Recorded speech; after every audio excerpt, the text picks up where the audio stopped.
বন্ধুগণ, মৃত্যু নিয়ে কথা বলতেছি, শুনে জানে মরণটা আল্লাহর একটা সৃষ্টি। এই মৃত্যুটাকে আল্লাহ সৃষ্টি করেছেন। এই মরণের একটা রূপ বা চেহারা আছে। এই মরণটাকে যখন আল্লাহ সৃষ্টি করলেন, সৃষ্টি করার পরে সমস্ত ফেরেশতাদেরকে আল্লাহর সামনে আনলেন। কোটি কোটি ফেরেশতা আল্লাহর সামনে দাঁড়াইলো। আমার রব, আমার আল্লাহ মৌতের সুরুটটা দিয়া মৃত্যুটাকে ফেরেশতাদের সামনে তুলে ধরলেন। মৃত্যুর বিকট চেহারা দেখে সমস্ত ফেরেশতারা অজ্ঞান হয়ে জমিনের মধ্যে পড়ে গেল। আল্লাহর ফেরেশতারা আবার হুঁশ ফিরে আসার পরে বলেন, আল্লাহ কি বানাইছো তুমি? এত কঠিন বিকট চেহারা দেখে আমরা নিজেরাই ভয়ে বিহ্বল হয়ে অজ্ঞান হয়ে গেলাম। আল্লাহ বললেন, হে ফেরেশতারা, এই বস্তুর নাম হলো মৃত্যু, মরণ। মরণ ফেরেশতারা বলল, এই মরণ কি সবার জন্য হবে না, কারো কারো জন্য? আল্লাহ তখন বললেন, কুল্লু নাফস, এমন কোন জীবন নাই দাইকাতুল মউত, মৃত্যুর স্বাদ তার না নিতে হবে। আপনার বাড়ির বিড়ালটা মারা যাবে, আপনার বাড়ির গরুটা মারা যাবে, আপনার বাড়ির ছাগল বকরি মারা যাবে, বনের গাছটা মারা যাবে, নদীর মাছটা মারা যাবে। পৃথিবীতে কোনো মাছের স্থায়ী চিরজীবন হয় নাই, কোনো গাছও চিরজীবন বেঁচে থাকে নাই, কোনো প্রাণী চিরজীবন বেঁচে থাকে না, কোনো মানুষ বাঁচে না, জীব বাঁচে না। সমস্ত সৃষ্টির একদিন মৃত্যু হবে, মরণ হবে। তখন ফেরেশতারা আশ্চর্য হয়ে বলেন, ইয়া রব, ইয়া আল্লাহ, আমাদেরও কি মৃত্যু হবে? আল্লাহ বলেন, হ্যাঁ, তোমাদেরও মরণের স্বাদ নিতে হবে। আল্লাহ আজরাইলকে বলেন, আজরাইল, এই মৃত্যুর দায়িত্বটা তোমাকে দিয়ে দিলাম, তোমাকে মালাকুল মউত বানাইলাম। আজরাইল ডাক দেখে, রাব্বি, যারে দেখা আমি নিজেই ভয়ে অজ্ঞান হয়ে গেছি, এই মালাকুল মউত আমার দায়িত্ব দিলা, এর দায়িত্ব কেমনে পালন করবো গো আল্লাহ? আল্লাহ ডাক দিলেন, আজরাইল, আমি রব্বুল আলামিন তোমাকে দায়িত্ব দিয়ে দিলাম, আমি তোমাকে এটাকে নিয়ন্ত্রণ করার ক্ষমতাও আমি আল্লাহ তোমাকে দিয়ে দেব। তুমি মৃত্যু গ্রহণ করবা, মৃত্যু, মৃত্যু, মরণ, মরণ, মরণ। আল্লাহ কোরআনে বললেন, ওয়া তাদরি নাফসুম বিআইয়ি আরদিন তামুত।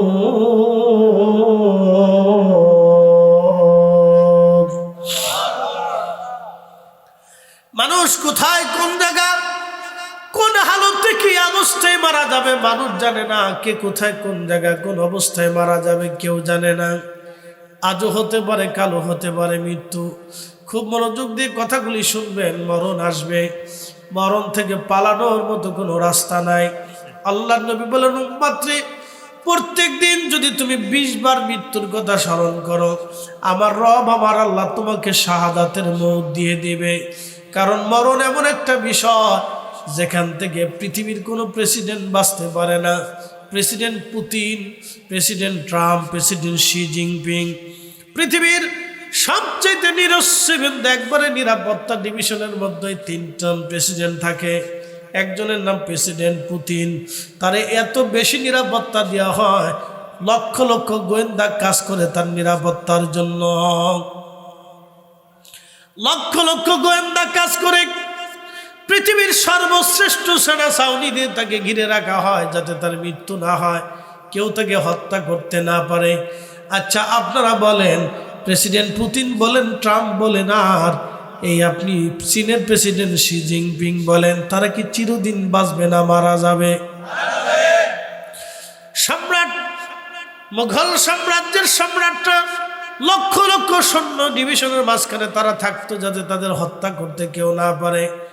মোগল সাম্রাজ্য বলেন, আপনি উসমানীয় সাম্রাজ্য বলেন, সেলজুক বলেন, এরপর আপনি যদি এই আপনার রোম সাম্রাজ্য বলেন, আর অথবা পার্সিয়ান সাম্রাজ্য বলেন, উমাইয়া বলেন, আব্বাসীয় বলেন, আপনি ফাতিমা বলেন, পৃথিবীর যত সাম্রাজ্য এসেছিল, সব সাম্রাজ্যের সম্রাট যারা ছিলেন তারা অবশ্যই মারা গেছেন। তারা আজ আর বেঁচে নাই, তাদের কবর নিশ্চিহ্ন হয়ে গেছে। তাদের কবরে ঘোড়া গাদা বাঁধা হয়, তাদের কবরের মধ্যে ঘাস তরুলতা পাতা জন্ম নিয়েছে। চেঙ্গিস খান 2 কোটি মানুষ হত্যা করেছিল তার সাম্রাজ্য বাঁচানোর জন্য, কিন্তু তার সাম্রাজ্য আজকে আর নাই। চেঙ্গিস খানের সাম্রাজ্য নাই, তার আইন চলে না। তার নাম শুনলে পৃথিবীর লক্ষ লক্ষ মানুষ ভয় পাইতো, আজকে কেউ তারে ভয় পায় না। তার কবর পর্যন্ত নিশ্চিহ্ন হয়ে গেল, খবর পাওয়া গেল না। আজকে তার সাম্রাজ্য নাই, কিন্তু আজও আল্লাহর সাম্রাজ্য তখনও ছিল, এখনো আছে, আগামীতেও আল্লাহর সাম্রাজ্যই থাকবে। কথা বলেন ঠিক কিনা? ফিরে যাব কার কাছে? আল্লাহর কাছে। কি চরম সত্য! কত রাজা বাদশার কবরে ঘাস জন্মায়, কুত্তায় পেশাব করে। কি কথা কন না কেন?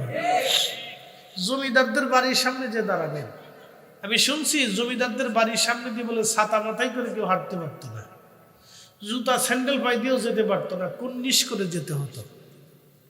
তারা এত অত্যাচার করত, এলাকার কোনো সুন্দরী নারী হলে তাদের কাছে পাঠাইতে হতো। কি জুলুম পৃথিবীতে তারা করেছে, কি কঠিন জুলুম তারা করেছে। আজ তাদের জুলুম নিঃশেষ হয়ে তাদের বিল্ডিং গুলি আজকে কুত্তায় বসবাস করে না।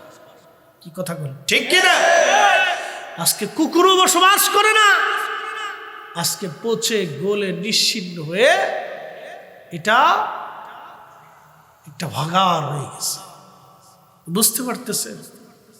তারা ভেবেছিল আমরা চিরদিন বেঁচে থাকবো, কখনোই না। পৃথিবীর বিরাট বড় বড় প্রাসাদগুলি আজ ভেঙে চুরমার হয়ে পড়ে গেছে, নিঃশেষ হয়ে গেছে, তাদের কবরও নিশ্চিহ্ন হয়ে গেছে। এ মতলববাসী মনোযোগ দিয়ে শুনে যাবেন। আজ হাজিরিন, পৃথিবীর সবচেয়ে বড় বাদশা যিনি ছিলেন তার নাম হযরত সুলাইমান আলাইহিস সালাম। এত বড় বাদশা ছিলেন তিনি, জিন জাতিকে শাসন করতেন, মানব জাতিকে শাসন করতেন তিনি।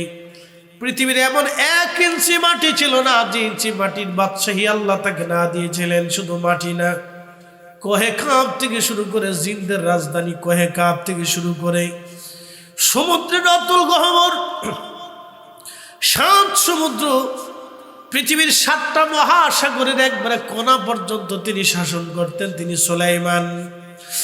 তেলের গাড়ি তেলে চলে, হাওয়ার গাড়ি হাওয়ায় উড়ে, বিনা তেলে চালাই গাড়ি নবী সুলাইমান। আমরা সেই মুসলমান। এত বড় একটা রাজ দরবার তার ছিল। ডান পাশে 350 মানুষ মন্ত্রী বসা থাকতো, বাম পাশে 350 জিন মন্ত্রী বসা থাকতো। 700 মন্ত্রী ছিল তার, জিন এবং মানব জাতির ভিতরে। সুলাইমান আলাইহিস সালামের এত বিরাট রাজত্ব আল্লাহ তাকে দিয়েছিলেন। ইন্তেকাল হওয়ার আগে আল্লাহ বললেন, সুলাইমান তোমার সময় শেষ। একসাথে বলবেন আল্লাহু আকবার। সময়, একসাথে বলবেন সময় শেষ। সময় শেষ। বলি ইয়া রাব্বি, আমার তো সময় শেষ হয়ে গেল, কিন্তু বাইতুল আকসা মসজিদটা এখনো নির্মাণ হলো না। যে বাইতুল আকসা নিয়ে যুদ্ধ হয়, এটা সুলাইমান আলাইহিস সালাম নির্মাণ করেছিলেন। সে পাথর কত দামি ছিল জানেন? আল্লামা ইসমাইল হাক্কি বুরুসি তাফসিরে রুহুল বায়ানের মধ্যে লিখছেন, সে পাথর এত দামি ছিল, নারী সমাজ 3 টাকার গহনা নিয়ে কাইজে ডেঙ্গা করে, স্বামীর একবারে তুষ্ট করে ফেলায়, পাগল করে ফেলায়। তারে সোনা কিনে দিতে হবে, উস সোনার পাগল। বেডিরে আর কিচ্ছু পাইছে না, খালি স্বর্ণের পাগল। এটা মনে করে স্বর্ণ মাহাইলে বুঝে আমি বিরাট বড় প্রাসাদ পেয়ে যাব। বুকা বুকা, বুঝে না। তার স্বর্ণ নামা খাইয়া তোমার শরীরটাকে পর্দা দিয়ে মাখাও, স্বর্ণ গায়ে না দিয়া বুরকা গায়ে দিয়ে রাস্তায় হাঁটো। কি কথা কন না কেন? এই স্বর্ণ তোমাকে নাজাত দিবে না, এই গহনা তোমাকে নাজাত দিবে না, এই সাজন গুজন তোমাকে নাজাত দিবে না কবর থেকে। তোমাকে কবর থেকে নাজাত দিতে হলে বুরকা পড়তে হবে, পর্দায় আসতে হবে নারী, তোমাকে নামাজে দাঁড়াইতে হবে, তোমাকে জিকিরে বসতে হবে, তোমাকে দানশীল হতে হবে, তোমাকে দয়াদ্র হতে হবে, প্রতিবেশীর সাথে সুন্দর আচরণ করতে হবে, স্বামীর হককে বুঝিয়ে দিতে হবে। স্বামীর পরিবারকে আগলে রাখতে হবে তোমাকে। নারী, তোমাকে উপদেশ দিচ্ছি, তোমার এই সৌন্দর্য আর এই স্বর্ণের গহনা তোমাকে নাজাত দেবে না। তুমি নাজাত পেতে হলে তোমাকে বুরকা পরে পর্দায় আবৃত হয়ে তোমাকে নাজাতের রাস্তা খুঁজতে হবে। কে নারীদেরকে বুঝে না? আমরা এই ওয়াজ করে যাব, কালকে স্টার জলসা, জি বাংলা, নাটক, সিনেমা এগুলি দেখার পরে সব শেষ।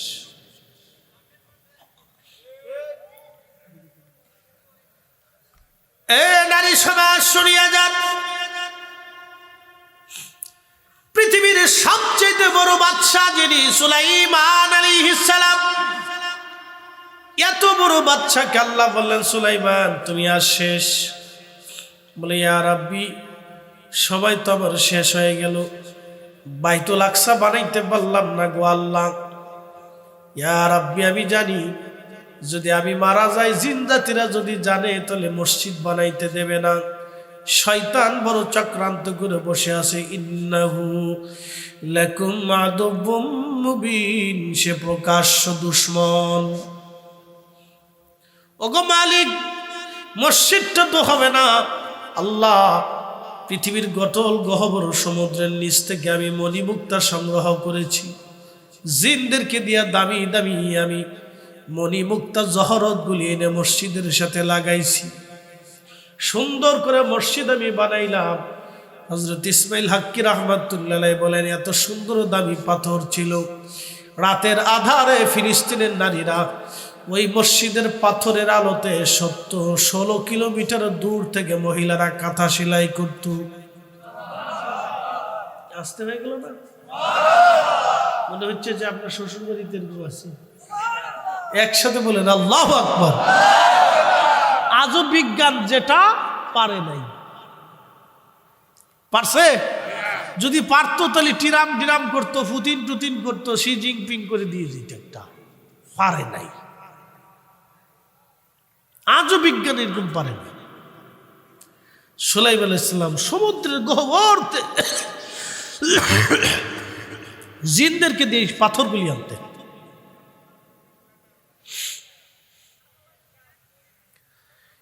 এত বিরাট বাদশা আল্লাহকে ডাকতে বলো, রাব্বি চলো তো যেতে হবে তোমার কাছে আল্লাহ, তাহলে একটু সুযোগ আমারে দাও, মসজিদটা যেন বানানো হয়ে যায়। আল্লাহ বলেন, সুলাইমান রে, সময় তুমি জানো, আলাই ইউআখিরাল্লাহু নাফসান। দেখেন সুলাইমান রে আল্লাহ সময় দিছে না। আহা, সুলাইমান রে আল্লাহ সময় দেয়। ওয়ালা ইউআখিরাল্লাহু নাফসান ইযা জাআ আজালুহা।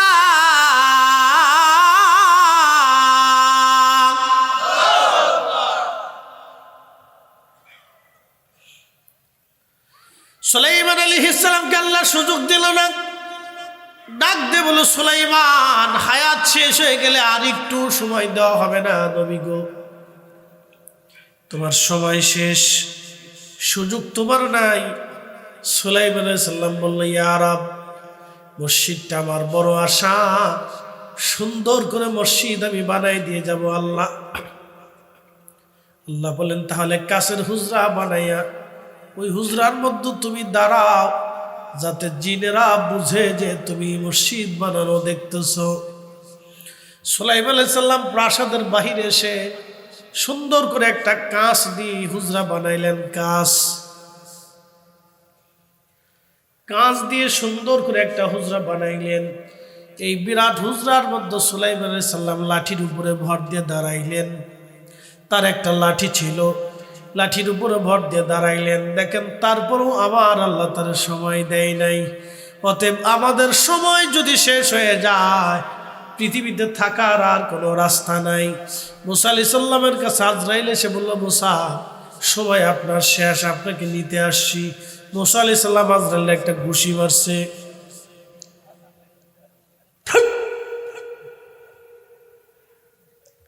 এটা একটু রাগসটা ছিল। সহিহ বুখারীতে হাদিস আসছে, সুনানুন নাসাইর ভিতরে হাদিস আসছে, বানায় বলতেছিলেন। আল্লাহ রাসূল বলছে এক ঘুষি মারছে আজরাইলের চোখ মুখ ফেসাইয়া দিছে ঘুষি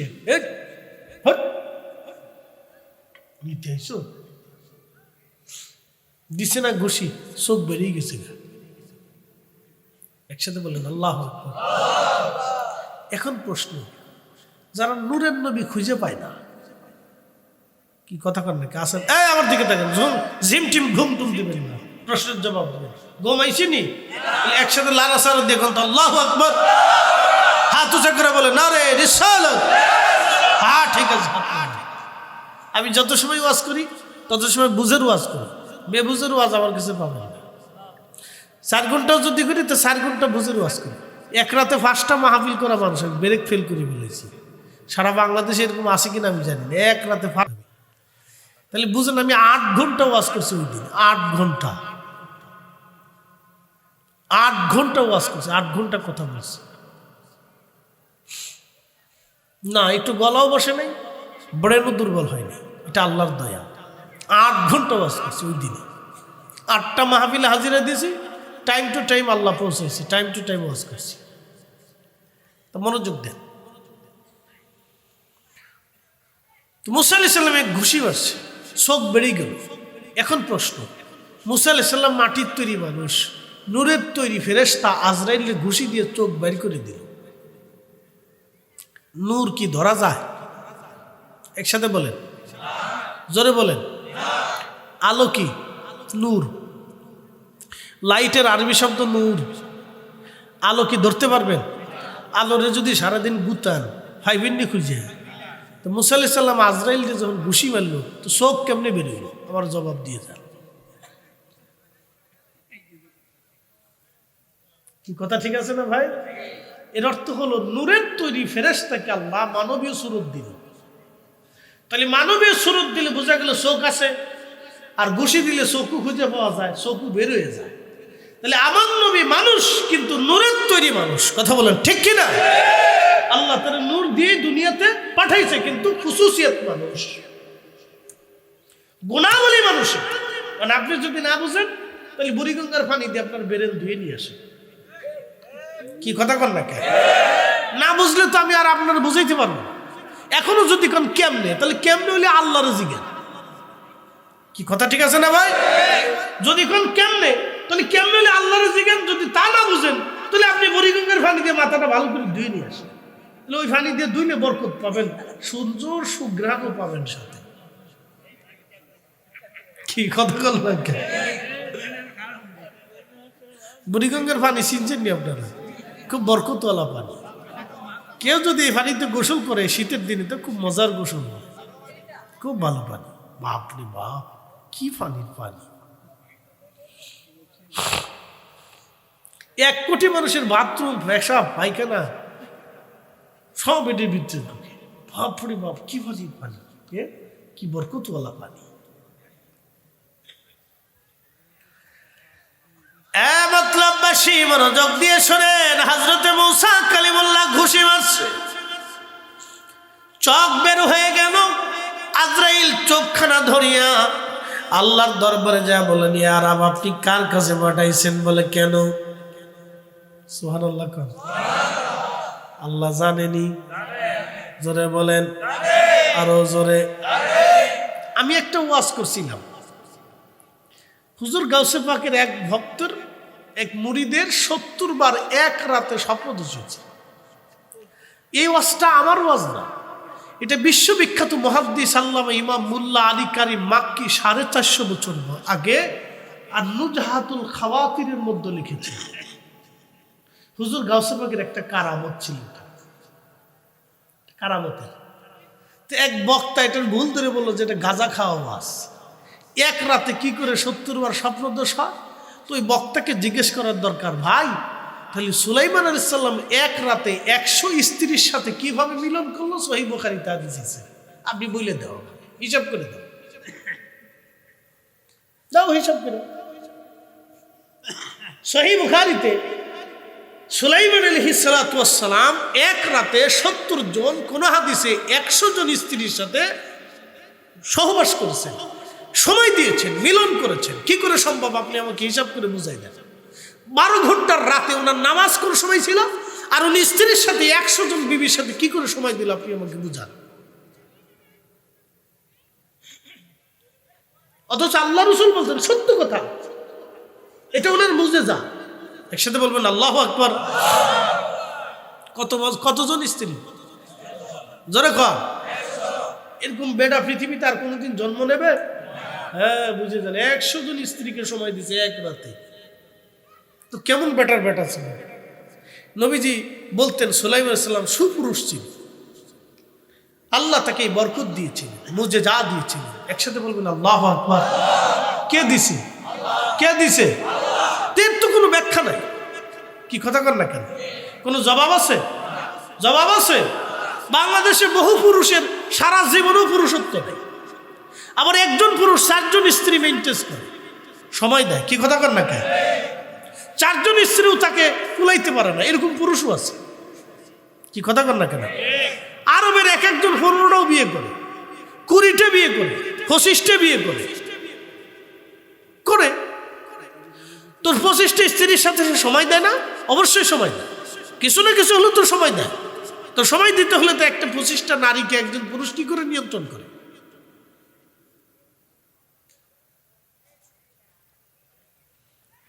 তো সুলাইমান আলাইহিস সালাম এক রাতে 100 স্ত্রীর সাথে সময় দিয়েছেন। একসাথে বললেন আল্লাহু আকবার। এখন আমি যদি বলি এটা গাঁজাখুরি কথা, তাহলে আল্লাহ রাসূলের কথা মিথ্যা হবে, সুলাইমান আলাইহিস সালামের মুজিজা মিথ্যা হবে। তো নবীদের মুজিজা আর ওলিদের কারামতে কিভাবে কোনো প্রশ্ন হবে না? কি কথা কর না কেন? কিভাবে কোনো প্রশ্ন হবে না? শাহজালাল ইয়ামানি জায়নামাজ নদীর উপর বিছাই দিলেন, আপনি বিছান তো। এখন কেউ যদি এসে বলে এটা নাম মিছা কথা, গাঁজাখুরি কথা, তাহলে আমি বলবো তোমার লুঙ্গি উঁচা করে টর্চ লাইট মেরে দেখার দরকার তুমি মুসলমান হয়েছো কিনা। আসতে বলেন কেন? জোরে বলেন। কথা কি খারাপ বলতেছি? আমি সত্য কথাই তো বলতেছি। তাকে টর্চ লাইট মারার দরকার যে সে আসলে মুসলমানই দিছে কিনা। তার যদিও কথা ভিন্ন রকম, কিন্তু কথা তো সত্য। খাজা বাবা আজমেরি আনা সাগরের পানি একটা লুটার ভিতরে এনেছিল। একসাথে বলবেন আল্লাহু আকবার। বলে কিভাবে সম্ভব? কেউ যদি বলে এটা গাঁজাখুরি করবো, তা আমি তো তাকে বুঝাইতে পারবো। কি কথা কর না কেন? দেশে বহু পাগল আছে। কি আছে? পাগল আছে, তো থাকবে, কিয়ামত পর্যন্তই থাকবে।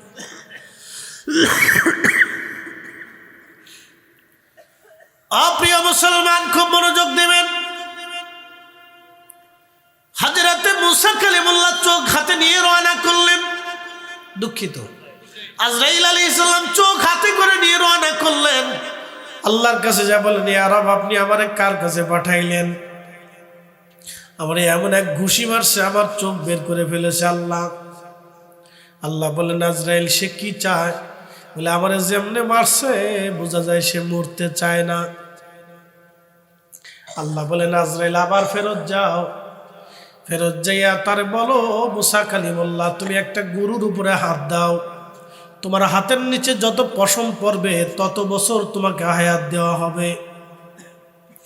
আজরাইল এসে বললেন, ওগো মুসা কালিমুল্লাহ, আপনাকে আল্লাহ রাব্বুল আলামিন আমাকে আবার পাঠাইছে, আপনি একটা গরুর গায়ের উপরে হাত দেন, আপনার হাতের নিচে যত পশম পড়ে ততটা বছর আল্লাহ আপনাকে হায়াত দেবে।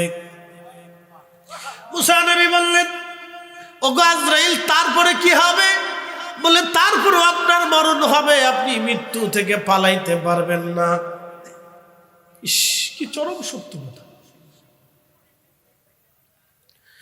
মুসা আলাইহিস সালাম ডাক দিয়ে বলল, ওগো আজরাইল তাহলে আর দেরি করার দরকার নাই, এত বছর পরেও যদি মরতে হয় তাহলে আগে মরাই ভালো, তাহলে আর দেরির দরকার নাই, তুমি আমাকে আল্লাহর কাছে নিয়ে চলো। একবার জোরে বলা যাবে আল্লাহু আকবার। ইব্রাহিম আলাইহিস সালামের কাছে আজরাইল আসছে, হুজুর আমি চলে আসছি আপনাকে নেওয়ার জন্যে। ইব্রাহিম আলাইহিস সালাম বলেন, আজরাইল কথা ছিল আমার ইন্তেকালের আগে আপনি আমাদের সতর্ক করে দিবেন। আজরাইল বলল, হুজুর আপনার চুল পেকে গেছে, আপনার দাড়ি পেকে গেছে, এটাই ছিল আপনার জন্য সতর্কতা। আপনার চুল দাড়ি যেহেতু পেকে গেছে, অতএব আপনার সময়ও আল্লাহ আপনারা সতর্ক করে দিয়েছে। যাদের চুল দাড়ি পেকে গেছে সতর্ক হয়ে যান, আল্লাহ আপনাকে সতর্ক করে দিয়েছে, সময় আপনার কম। ইব্রাহিম খলিল্লাহ ডাক দিল আজরাইল, আল্লাহকে যায় বলো কোন বন্ধু কি বন্ধুর জান কবজ করেনি, কোন খলিল কি খলিলের জান কবজ করেনি, কোন বন্ধু কি বন্ধুর জান কবজ করেনি। আজরাইল আলাইহিস সালাম আল্লাহকে যা বলেন, ইয়া রব, আপনার খলিল বলতেছে বলে বন্ধু কি বন্ধুর জান কবজ করেনি, জানতে চেয়েছে। আল্লাহ ডাক দিলেন, আজরাইল আমার খলিলকে যায় বলো কোন বন্ধু বন্ধুকে ডাকলে কি বন্ধু না আসতে চায়নি। বলেন আল্লাহু আকবার। এটা তাদের প্রেমের সম্পর্ক, কথা ঠিক কিনা? তুমি যাই বলো বন্ধু বন্ধুরে ডাকলে কি বন্ধু না আসেনি, জিজ্ঞেস করো। আজরাইল এসে ডাক দিয়েছে, হুজুর আল্লাহ উত্তর দিয়েছে বন্ধু বন্ধুকে ডাকলে কি বন্ধু না আসেনি। ইব্রাহিম আলাইহিস সালাম ডাক দেখায়, ও আজরাইল আর দেরি করো না, নিয়ে চলো আমাকে আমার রসুলের কাছে। আজরাইল আলাইহিস সালাম আসলেন। জিব্রাইল আর আজরাইল যদি কখন আপনারা যান, আমার নবী রওজা শরীফের বাম পাশে এখনো বাবে জিব্রাইল আছে। বাবে জিব্রাইল মানে জিব্রাইলের দরজা, ওই দরজা দিয়ে জিব্রাইল আলাইহিস সালাম আসতেন। ওই দরজা দিয়ে জিব্রাইল আজরাইল দুইজন ঢুকলেন, আল্লাহর হাবিবের সামনে তারা বসে গেলেন। আজরাইল জিব্রাইল দুইজন সালাম দিলেন। আল্লাহর নবীকে জিব্রাইল বলেন, ইয়া রাসূলুল্লাহ, আল্লাহ আজরাইলকে পাঠিয়েছে, অনুমতি চায় আপনার সাথে কথা বলার জন্য। হ্যাঁ জোরে বলেন আল্লাহু আকবার। না না আরো জোরে, হ্যাঁ হ্যাঁ জোরে জোরে জোরে জোরে জোরে। কে অনুমতি চায়? আজরাইল কে অনুমতি চায়? কার কাছে? নবীর কাছে। কি কর ওয়াজ শুনেন না নাকি অন্যদিকে মন চলে গেল? অনুমতি চাই কে? আজরাইল। কার কাছে? রসুলের কাছে। এরকম আর দ্বিতীয়বার কারোর সাথে হবে? হবে? একসাথে বলেন হবে? অসম্ভব। অনুমতি চাচ্ছে। হুজুর অনুমতি দিলে আজরাইল আপনার সাথে কথা বলতে চায়। কত বড় সুপ্রিম পাওয়ার হলো নবীর উম্মত। আমরা মসজিদে জুতা চুরি করি, কি কথা কর নাকি? কত দামি নবীর উম্মত। এ মতলববাসী মনোযোগ দিয়া শুনিয়া যান। হাজরাতে আজরাইল আলাইহিস সালাতু ওয়াস সালাম, হযরত আজরাইল আলাইহিস সালাম নবীজিকে সালাম দিয়ে বলেন, ইয়া রাসূলুল্লাহ, আল্লাহ আমারে পাঠাইছে নবী গো, অনুমতি যদি দেন আপনাকে নিয়ে আল্লাহর কাছে চলে যাব, আর অনুমতি যদি না দেন আমি ফিরে চলে যাব। আপনার যতদিন মন চায় ততদিন আপনি দুনিয়াতে উম্মতের মাঝে থাকবেন।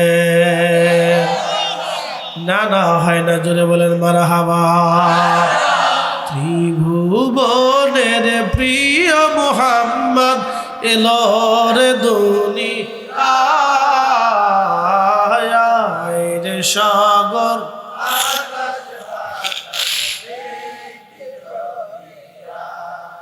আয় রে সাগর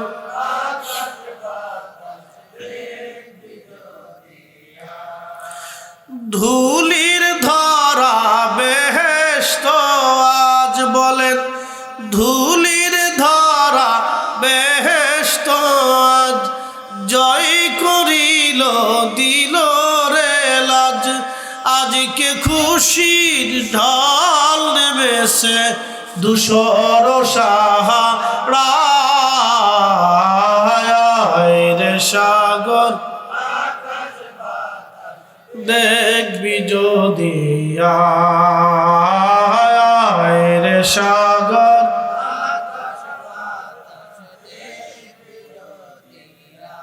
ত্রিভুবনের প্রিয় মুহাম্মদ এলো রে দুনিয়ায় রে সাগর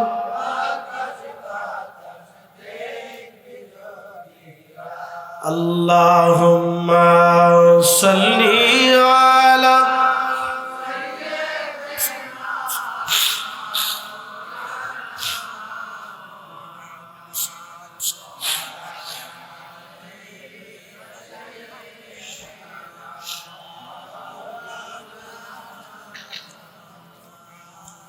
আল্লাহুম্মা সাল্লি আলা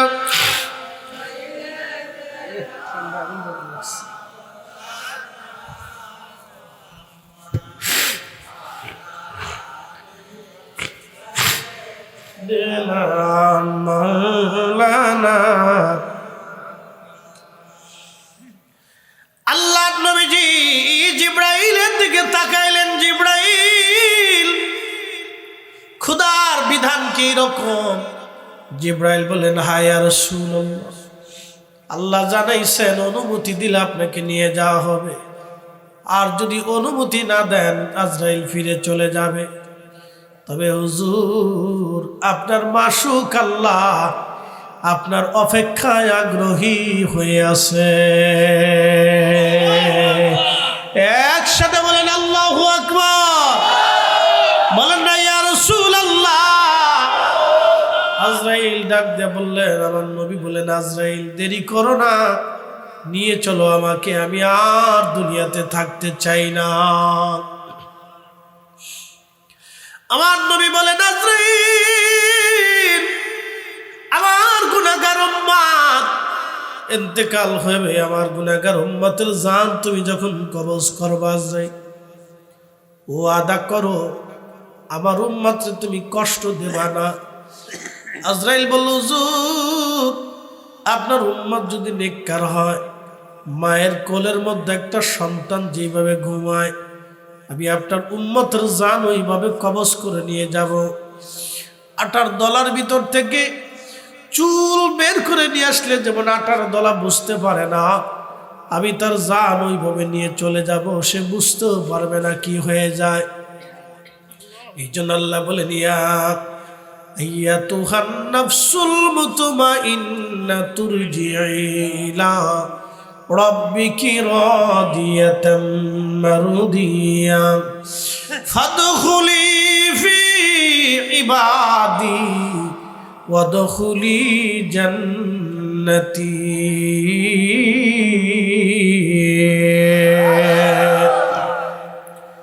আল্লাহর বক্তব্য বডির সাথে না, আল্লাহর বক্তব্য নাফসের সাথে, রূহের সাথে। আল্লাহ ডাক দিবি, ইয়া আইয়াতুহান নাফস, নাফসুল মুতমাইন্না, হে প্রশান্ত আত্মা, তুমি নামাজ হুকুম করেছি, নামাজ তুমি পড়েছ। হে প্রশান্ত আত্মা, তুমি রোজা রাখছো। আমি আল্লাহ যেটা হালাল করেছিলাম হালাল মেনেছ, যেটা হারাম করেছিলাম তুমি হারাম মেনেছ। হে প্রশান্ত আত্মা, তুমি ফাসাদ বাঁধাও নাই, অন্যায় করো নাই, অশ্লীল কাজ করো নাই, ফায়সা কাজ করো নাই, তুমি নেক কাজ করেছ। হে প্রশান্ত আত্মা, তুমি ইরজিই, তুমি চলে আসো, ইলা রাব্বিকি রাদিয়াতাম মারদিয়া, আমি আল্লাহর সন্তুষ্টির দিকে তুমি চলে আসো। তখন এই আত্মার ভয় হয় না, আত্মা উৎফুল্ল চিত্তে আল্লাহর হুকুমে সাড়া দিয়ে চলে যায়। তখন তার কপাল থেকে ঘাম বের হতে থাকে, ঘাম ঘাম। হাওয়া কম। ইমানদার মারা গেলে কপাল থেকে কি আসে?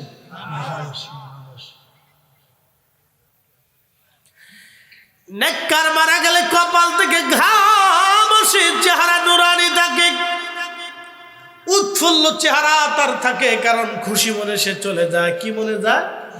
খুশি মনে চলে যায়, ভয়ে ভয়ে যায় না, খুশি মনে চলে যায়। ইরজিই ইলা রাব্বিকি রাদিয়াতাম মারদিয়া, ইরজিই, তুমি আমার কাছে চলে আসো। আমরা কার কাছে যাব? কার কাছে যাব? আল্লাহ আদর করে দুনিয়াতে পাঠাইলেন, তাহলে কি নিয়ে যাব? আমরা ঈমান আমল দুইটা জিনিস নিয়ে যেতে হবে। নারী, হে নারী সমাজ, ভালো করে শুনে যান। 1 নম্বর ঈমান, 2 নম্বর আমল। ঈমান আমল, জিন্দেগি তোর যাই রে ফাঁকি দিয়া রে সোনার আদর, জিন্দেগি তোর যাই ফাঁকি দিয়া। ও আদম রে,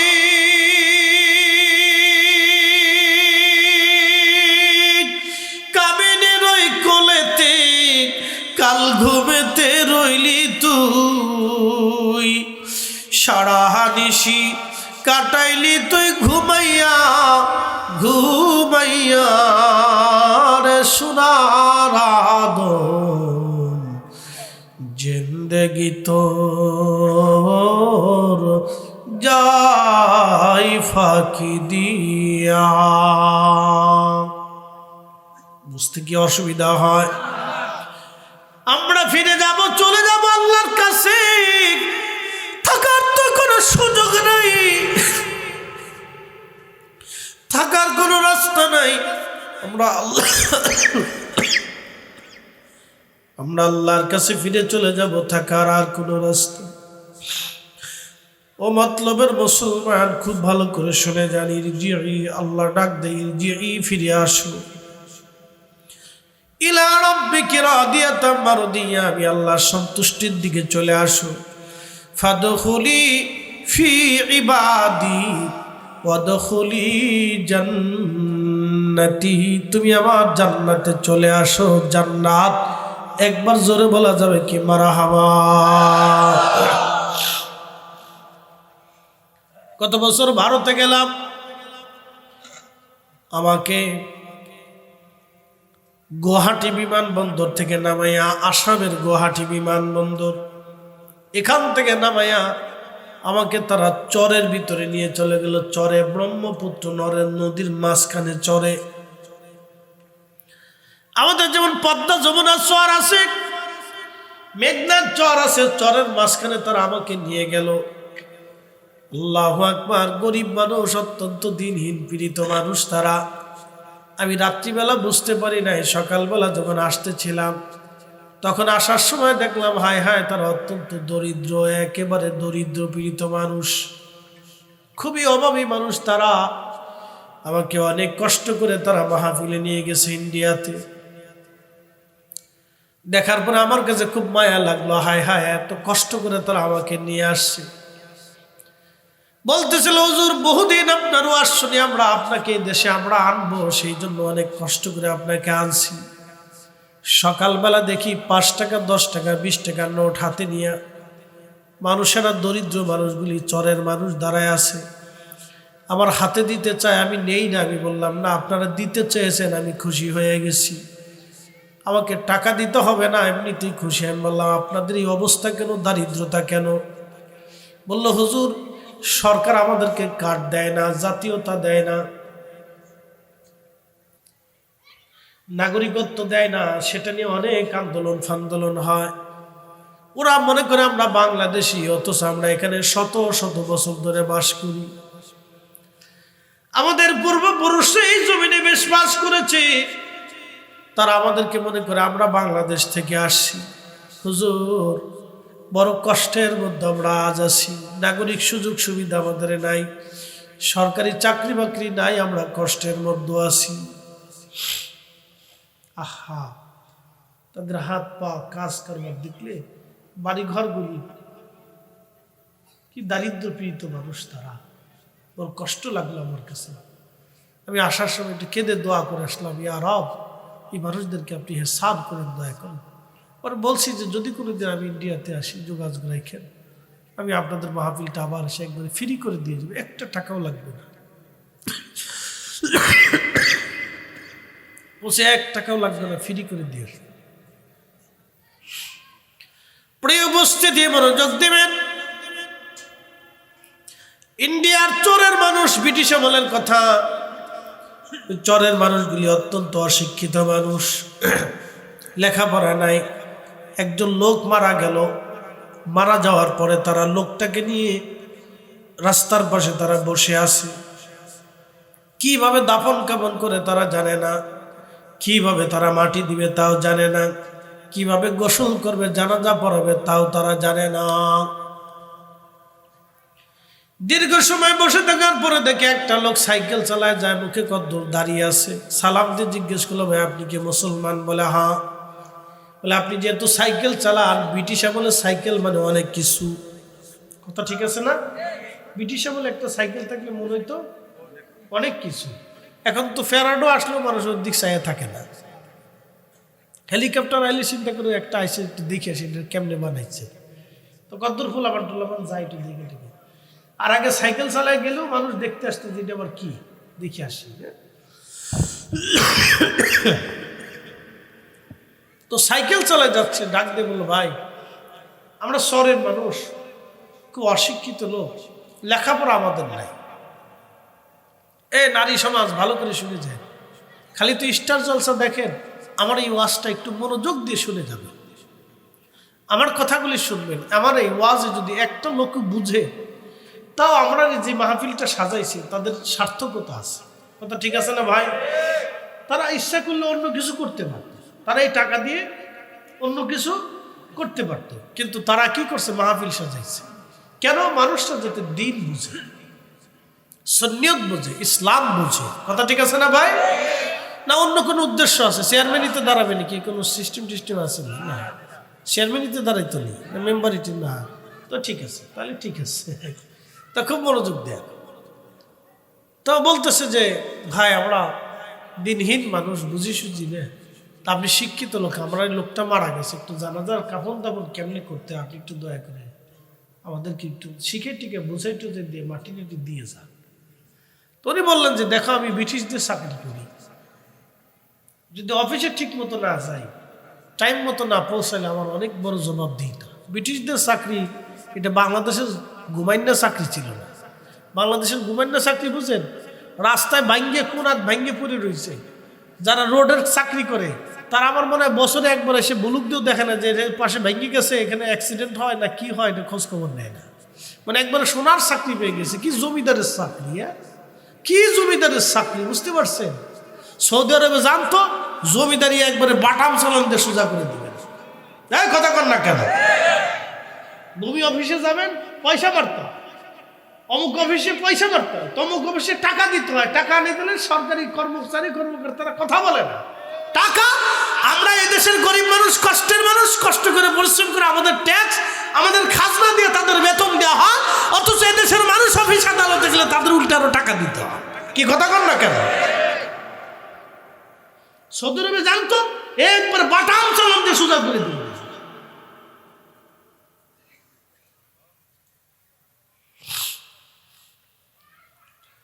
খুব মনোযোগ দিয়ে শুনিয়া যান। প্রিয় উপস্থিতি আমার, তো বলতেছে আমি ব্রিটিশদের চাকরি করি, সময় মতো অফিসে না গেলে আমার জন্য অনেক বড় সমস্যা। বলতেছে দেখেন আমরা তো বুঝি সুঝি না, আপনি দয়া করে সিস্টেম দেখাই টাকা দেন, আপনাকে আমরা সাহায্য করব। লোকটা বলল এইভাবে এইভাবে কাপড় নিয়ে আসেন, এইভাবে এইভাবে কবর খনন করেন। তো লোকটা দেখায় দেখায় দিল। লোকেরা সাহায্য সহযোগিতা করার পরে খুব অল্প সময়ের ভিতরে দাফন কাফনের ব্যবস্থা হয়ে গেল। তিনি জানাজা পড়াইলেন। জানাজা পড়ে আল্লাহর বান্দা ওই গরিব মানুষটাকে কবরের মধ্যে যখন নামাইলো, নামাইয়া চলে গেল, মাটি টাটি দিয়া তারা চলে গেল, দেখায় দিলে এইভাবে এইভাবে মাটি দিয়ে দেন।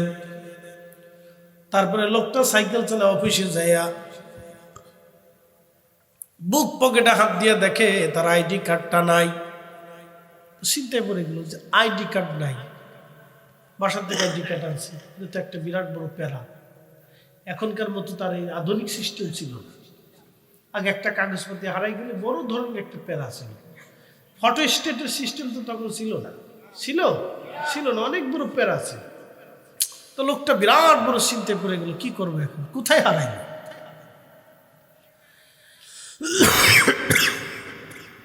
একটু শাটা দিয়ে যদি থাকে, ও আচ্ছা ঠিক আছে। আরে আমরা দরবারে 4 দিন ছিলাম, তো ঠান্ডা মন্ডা এমন ভাবে লাগছে, তারপর লক্ষ লক্ষ মানুষের লোকজনদেরকে ডাক বলে আল্লাহর বান্দারা, আমি তোমাদের অনেক বড় একটা উপকার করেছি, তোমরা আমার একটা উপকার করো। বলে কি উপকার? কয় দেখো আমার আইডি কার্ডটা হারায় গেছে, কোথাও পাওয়া যায় কিনা। লোকের আশেপাশে খুঁজে খুঁজিয়া দেখলো না, কোথাও তো আইডি কার্ড পাওয়া যায় না। তখন তার সন্দেহ হলো, আমি যে মরহুমকে কবরের মধ্যে নামাইছিলাম, আমি নামানোর সময় নিচু হয়েছিলাম, হয়তো আমার বুক পকেট থেকে তার মাথার কাছে পড়ে গেছে কোথাও। ওই আইডিয়া করে বলল তোমরা কবর থেকে মাটি সরায় দাও, আমি একটু তোর মাথার কাছে খুঁজে দেখি আমার আইডি কার্ডটা আছে কিনা। লোকেরা বলল, দেখেন আমরা তো এই মাসলা মাসেল সম্পর্কে জানি না, আপনি শিক্ষিত মানুষ, আপনি আপনার ব্যবস্থা করে নেন। তো বললো, তাহলে মাটি সরাও। মাটি সরায় বাঁশ সরাই আল্লাহর বান্দা ভিতরে ওই কবরের উপর থেকে ভিতরে হামু দিয়া মাথা ঢুকাইয়া দেখে রে, কবরের ভিতরে আল্লাহ একেবারে জান্নাতের বাগান বানায় ফেলছে। পুরা কবরটা জান্নাতের বাগান, ফুলের বাগান। এত চমৎকার সুঘ্রাণ তার কবর থেকে আসতেছিল। আল্লাহু আকবার, সুঘ্রাণে তামাম এলাকা ছড়িয়ে গেল, এত সুন্দরভাবে ছড়িয়ে গেল, প্রায় 30-40 কিলোমিটার পর্যন্ত সুঘ্রাণ বের হতে লাগলো।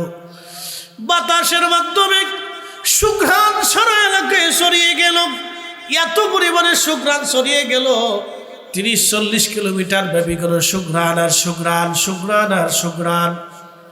তামাম এলাকা সুঘ্রাণে ছড়িয়ে যাওয়ার পরে লোকেরা, হিন্দু মুসলমান সবাই দেখতে আসলো। ঘটনাটা কি? সবাই এসে দেখে কবরের ভিতরে ফুলের বাগান আর শুধু সুঘ্রাণ বের হচ্ছে। একসাথে বলবেন আল্লাহু আকবার। ফাদখুলি ফি ইবাদি ওয়াদখুলি জান্নাতি।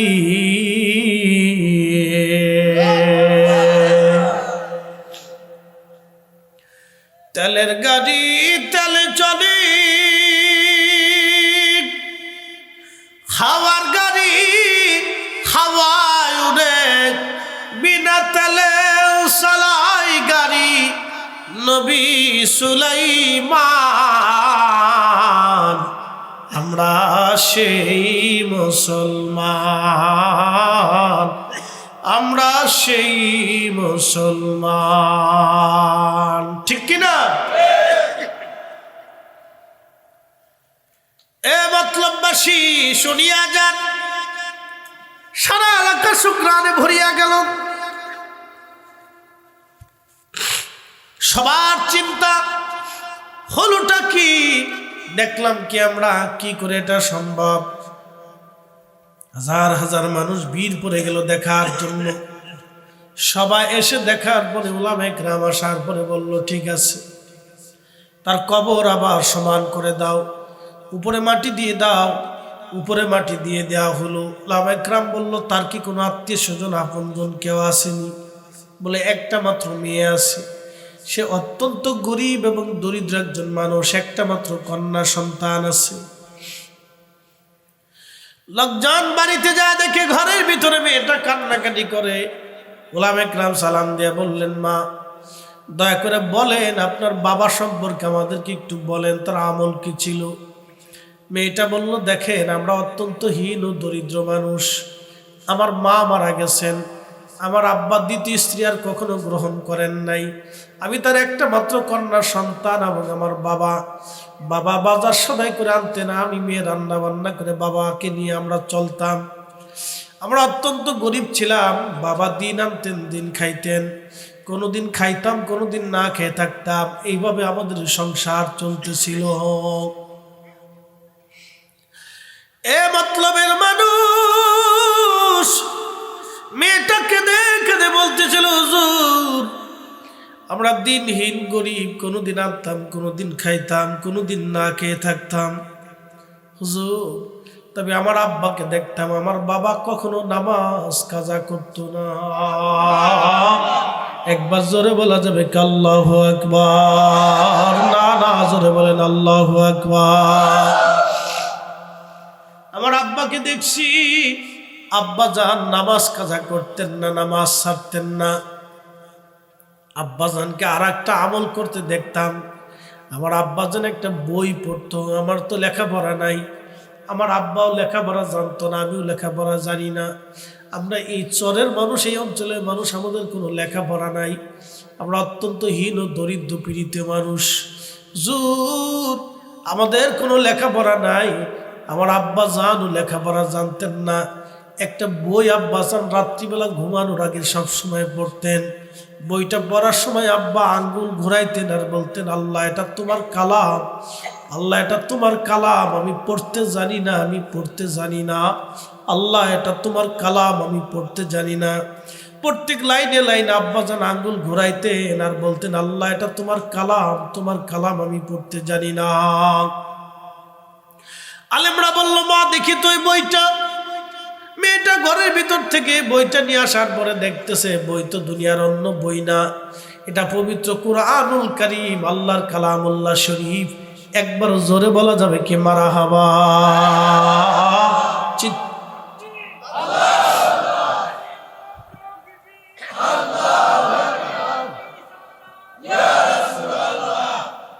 আরে বেচারার কষ্ট হইতেছে। আপনারা এত জোয়ার মধ্যে মানুষ থাকতে একজন বয়স্ক মানুষের তাকবীর দিতে হয়? জবানের কি এতই মূল্য আপনাদের হয়ে গেল যে তাকবীরটাও দিতে পারেন না? একসাথে বলেন আল্লাহু আকবার। হ্যাঁ, জোরে বলেন নারে তাকবীর। না না, জোরে বলেন নারে তাকবীর, নারে রিসালাত। বাপরে, জবানটা দিছে কি? ভাবতেছেন হিসাব হবে না? এত সহজ। ইস, জবানটা হারান তো। পৃথিবীর সব বিজ্ঞানী এক জায়গায় নিয়ে আসার পরে চেষ্টা করেন জবান খুলেন, পারেন কিনা দেখেন। যদি জবান দিয়ে আল্লাহর স্লোগান দিতেই কষ্ট হয় আপনাদের, তাহলে বুঝা গেল ইমানের দুর্বলতা এসে গেছে। এ মতলববাসী, মনোযোগ দিয়ে শুনিয়া যান। হাজিরিন, কালামুল্লাহ শরীফ, পবিত্র কুরআনুল কারীম। একসাথে বলুন আল্লাহু আকবার।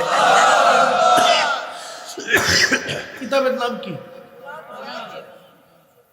আলেমরা কোরআন শরীফ খুলে দেখলো, প্রত্যেক লাইনে লাইনে আঙ্গুল ঘুরাইতে ঘুরাইতে কোরআনের প্রত্যেক পৃষ্ঠার ভিতরে কালা কালা দাগ হয়ে গেছে, আঙ্গুল ঘুরাইতে ঘুরাইতে। বাজান রে, আল্লাহ মানুষের চেহারা দেখে না।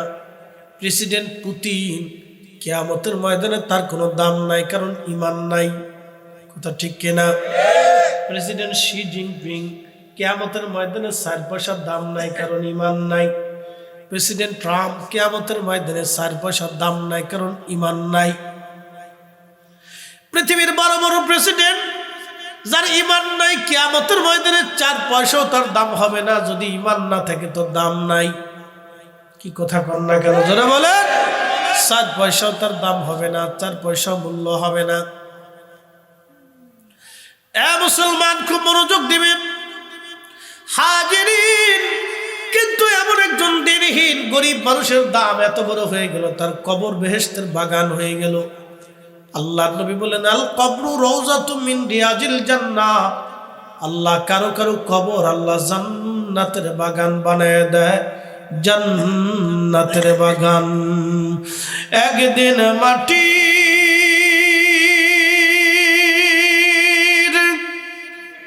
ভিতরে হবে ঘরে, মন আমার কেন বান্ধ দালান ঘর, মন আমার কেন বান্ধ দালান ঘর। উলামায়ে কিরাম ডাক দে বলো, মা আর বোঝার বাকি নাই, আমরা আর বোঝার বাকি নাই কোরআনের মহিমায়। এই কোরআন তেলাওয়াতের কারণে, যদিও সে তেলাওয়াত করতে পারতো না, কিন্তু আল্লাহকে বলতো, আল্লাহ এটা তোমার কালাম, আমি পড়তে পারি না, আমি পড়তে পারি না। শুধু এতটুকু মহব্বতের কারণে, কঠিন ঈমান ইখলাসের কারণে আমার আল্লাহ তার কবরটাকে আল্লাহ বেহেশতের টুকরা বানাই দিল। আল্লাহ তার জীবনের গুনাহকে আল্লাহ মাফ করে দিল। কুরআনুল কারীমে আল্লাহ বলেন, ইন্না আকরামাকুম ইনদাল্লাহি আতকাকুম। আমি আল্লাহর কাছে তার দাম বেশি, যার অন্তরে তাকওয়া বেশি। যার তাকওয়া নাই তার কোনো মূল্য নাই, যার তাকওয়া আছে তার কবরে দাম আছে, তাকওয়া নাই কোনো দাম নাই। কবর বড় কঠিন, জায়গা বড় কঠিন। আমার আল্লাহ বললেন, নবীজি বললেন, উম্মতেরা, ওই বদকার যারা, নাফরমান যারা, তাদের মৃত্যুটা কত ভয়াবহ হবে। যখন তাদের মরণ আসবে, তখন ওই রুহটা সমস্ত অঙ্গ প্রত্যঙ্গের মধ্যে পালাইতে থাকে, যন্ত্রণা এত কঠিন হইতে থাকে তার। নবীজি বললেন, একটা উট যদি তুমি জবাই দাও, একটা উটের যদি চামড়া তুমি ছিলাও, এই চামড়াটা ছিলানোর সময় তাকে জবাইবিহীন একটা উটের চামড়া, জীবন্ত চামড়া ছিলাইলে যেমন উটের কষ্ট হয়, আবার চামড়া হবে, আবার জীবন্ত চামড়া ছড়াইবা, আবার চামড়া হবে, আবার জীবন্ত চামড়া ছিলাইবা। 100 বার একটা উটের চামড়া ছিলাইলে জীবন্ত অবস্থায় যেরকম কষ্ট হয়, বৎকার আর নাফরমানের মৃত্যুটা তার চাইতে বড় ভয়াবহ হবে, তার চাইতে বড় ভয়াবহ হবে। মতলববাসী, কবর বড় কঠিন জায়গা, বড় কঠিন। দুনিয়ার থেকে কবরে যাওয়ার আগে একটা আমল আপনারা নিয়ে যাবেন। এই সূরার নাম সূরা মুলক। সূরার নাম কি? সূরা মুলক। এই সূরা মুলক আপনি নিয়ে যাবেন। বলে কারণ কি? এই সূরা মুলকের একটা ঘটনা আপনাদেরকে শোনাই। তাফসীরের ভিতরে কিতাবুত তাফসীরে তিরমিজি শরীফের ভিতরে সহিহ সনদে হাদিসখানা এসেছে। আল্লাহর নবী সাহাব ইবনে আব্বাস রাদিয়াল্লাহু আনহুমা বলতেছেন, ও দুনিয়ার মানুষ, আমরা একটা সফর শেষে নবীজির সাথে মদিনায় মুনওয়ারার দিকে ফিরে আসতেছিলাম। আমরা অনেকগুলি সাহাবী তাবু গাললাম, ছোট ছোট তাবু। ফিরে আসার সময় রাত্রিবেলা ঘুমানোর জন্য তারা ছোট ছোট তাবু করতেন। তা আমরা তাবু করলাম। আমাদের এক ভাই, একজন সাহাবী, তিনি একটা জায়গায় তাবু গাললেন। তিনি জানতেন না এখানে কোনো কবর আছে, তিনি কবরের উপরে তাবু গাললেন। কিসের উপরে? আমার দিকে গম আসছেনি, জিম আসছেনি, একসাথে বলেন তো আল্লাহু আকবার। না, আরেকটু জোরে বলেন আল্লাহু আকবার। তাবু গাড়ছে কিসের উপরে? কবরের উপরে। তিনি জানতেন না এখানে কোনো কবর আছে, কিন্তু কবরের উপরে তিনি তাবু গাড়ছেন। কবরের উপরে তাবু গেড়ে ফেলছেন।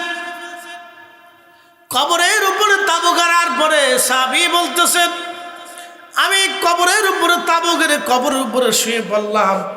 শুয়ে যখন পড়লাম তখন শুনি কবরের ভিতর থেকে একজন আল্লাহর বান্দা সূরা মুলক তেলাওয়াত করতেছে কবরের ভিতর থেকে। না না, জোরে বলেন আল্লাহু আকবার। সাহাবী কবরের উপরে, আমার দিকে দেখেন, সাহাবী কবরের উপরে, আর কবর কোরআন তেলাওয়াত হয় কবরের ভিতরে। একসাথে বলবেন আল্লাহু আকবার। সাহাবী কবরের উপরে, কবর তেলাওয়াত হয় কবরের ভিতরে। সুনানুত তিরমিজিতে হাদিস শরীফ এসেছে। তখন ইবনে আব্বাস বলেন, ওই সাহাবী জানতেন না, তিনি সারা রাত তেলাওয়াত শুনলেন, হাত্তা খাতামাহা, একেবারে শেষ পর্যন্ত তিনি তেলাওয়াত শুনলেন। ফজরের আজান পড়ল। সাহাবী আমার নবীজির পিছনে নামাজ আদায় করলেন। নামাজ শেষ করার পরে বলেন, ইয়া রাসূলুল্লাহ, আল্লাহর কসম করে বলি, আমি জানতাম না সেখানে কোন কবর আছে নবী গো।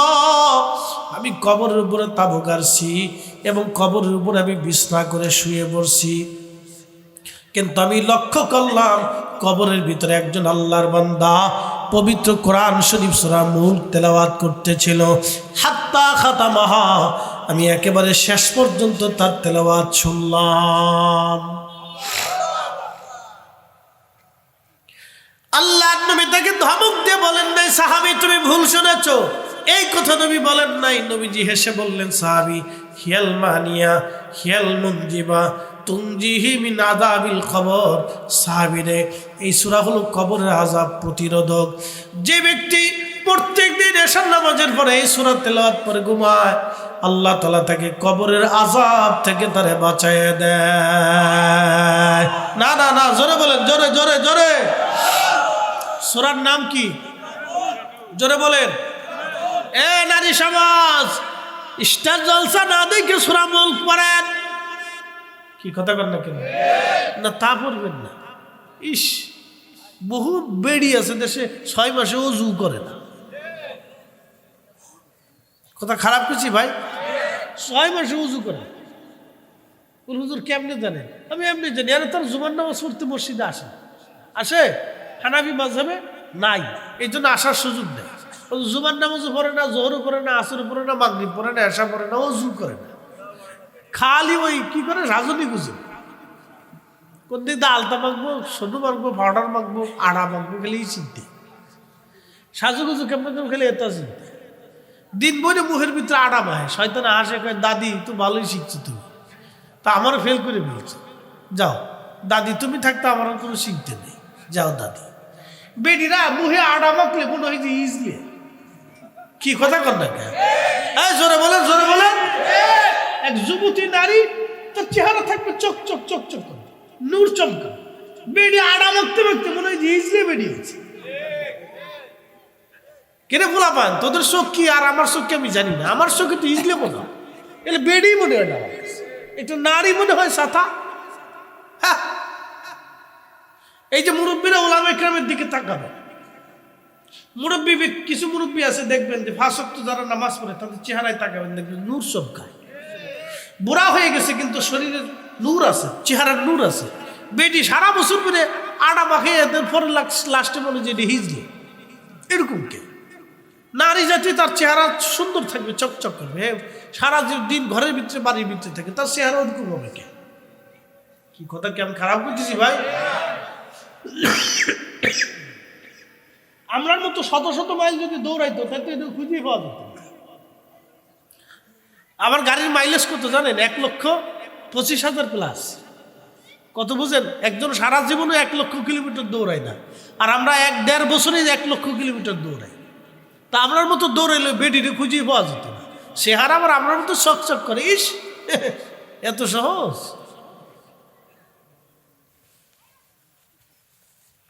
এই জন্য অজু না থাকলে তার চেহারা নষ্ট হয়ে যায়, নামাজ না থাকলে তার সৌন্দর্য নষ্ট হয়। কথা কন না, ঠিক কিনা? নারী সমাজ আপনাদেরকে বলতেছি, ওদের আড়া উঠে নামায় হিজলে না হইয়া নামাজ কালামে আসেন, পর্দা ফুসিতে আসেন, আল্লাহ এমনি চেহারা নুরানি বানাই দেন। একসাথে বলেন আল্লাহু আকবার। বেরিরা সেয়াপ্পু এই হুজুরের গোষ্ঠী কিলাই, হুজুর করতে আসবে,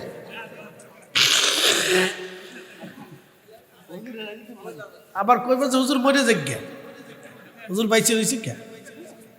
বদদোয়া করেন আর যাই করে, কথা যেটা করতেছি এটা সাচ্চা সাচ্চা কথা বলতেছি। ভাবতেছেন আপনার বেশি সুন্দর দেখা যায়, না না না, এগুলো কোনো সৌন্দর্যই না।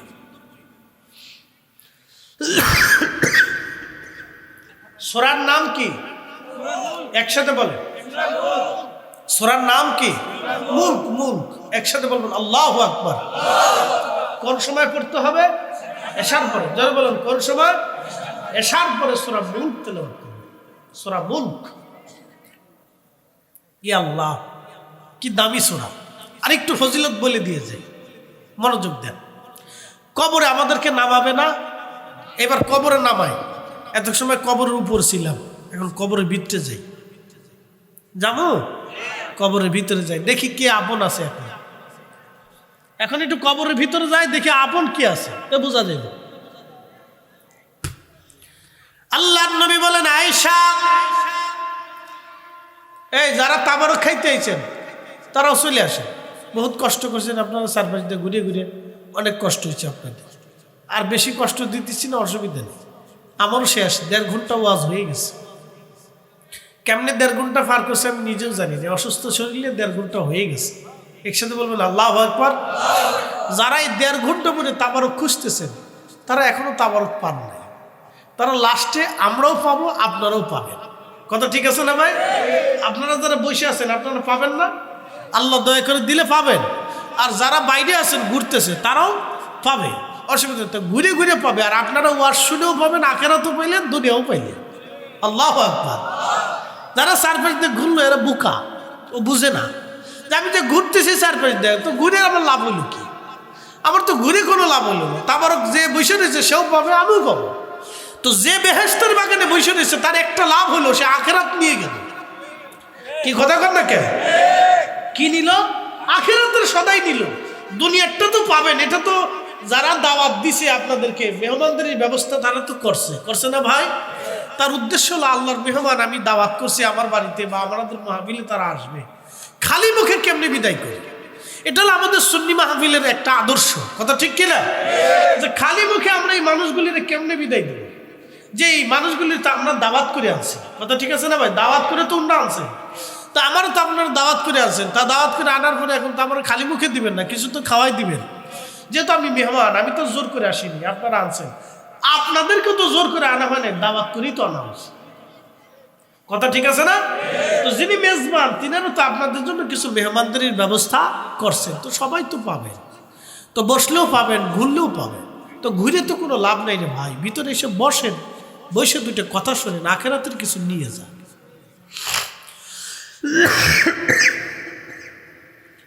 প্রিয় মতলববাসী মনোযোগ দিয়ে শুনিয়া যান।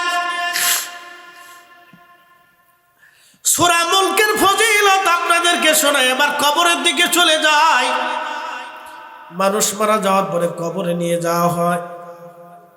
আহা, কবরে নিয়ে যাওয়ার পরে যখন কবরে নিয়ে যাওয়া হয়, তখন কবরের দুইজন লোক কবরের ভিতরে নামে। আল্লাহর নবী বলেন, আয়েশা তখন এই রুহুটা চিন্তা করে, হয়তো আমার সাথে দুইজন লোক বুঝি যাবে।